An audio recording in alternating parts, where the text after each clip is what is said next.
आज की रहस्यमयी कहानी। आखिरी बस। रात के लगभग 10 बजे थे। शहर का बस अड्डा लगभग खाली हो चुका था।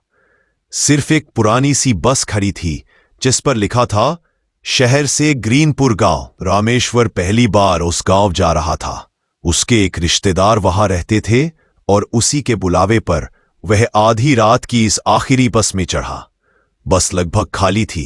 सामने की सीट पर बस ड्राइवर और कंडक्टर बैठे थे। पीछे सिर्फ 2 यात्री चुपचाप बैठे थे।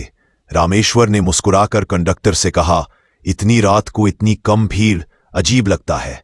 कंडक्टर ने ठंडी आवाज में कहा, साहब, इस बस में जो चढ़ता है वह अक्सर दोबारा नहीं चढ़ता।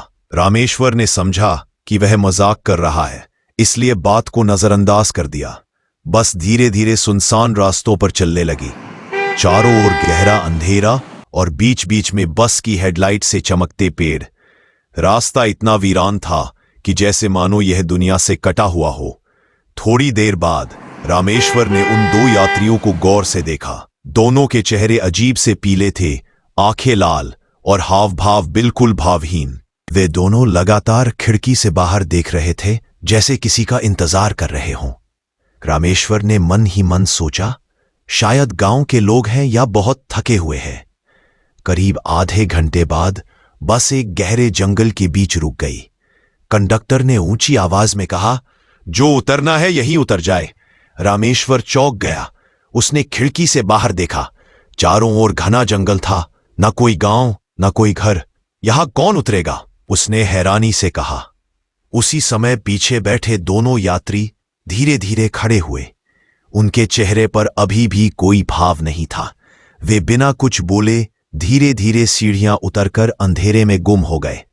रामेश्वर का दिल जोर से धड़कने लगा। उसने कंडक्टर से पूछा, भाई, ये लोग कहां जा रहे हैं? कंडक्टर ने उसकी ओर देखा भी नहीं और बस इतना कहा, जहां इन्हें जाना था। बस फिर से चलने लगी। इस बार रास्ता और अजीब हो गया।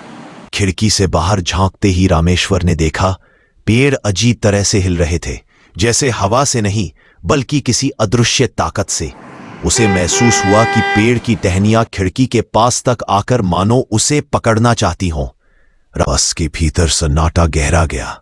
अचानक ड्राइवर ने बिना कुछ कहे बस रोक दी। रामेश्वर ने पूछा, क्यों रोकी? ड्राइवर ने ठंडी आवाज में कहा, आगे रास्ता खुद ब खुद बनेगा। रामेश्वर घबरा गया। उसने बाहर झांका। सड़क गायब थी। बस मानो किसी कच्ची पगडंडी पर खिसक रही थी, लेकिन पहियों की आवाज तक नहीं आ रही थी। रामेश्वर का दिल अब कांपने लगा। उसने हिम्मत कर कंडक्टर से पूछा, भाई, ये कैसी बस है? आखिर ये सब हो क्या रहा है? कंडक्टर ने धीरे से उसकी ओर देखा और बोला, ये आखिरी बस है।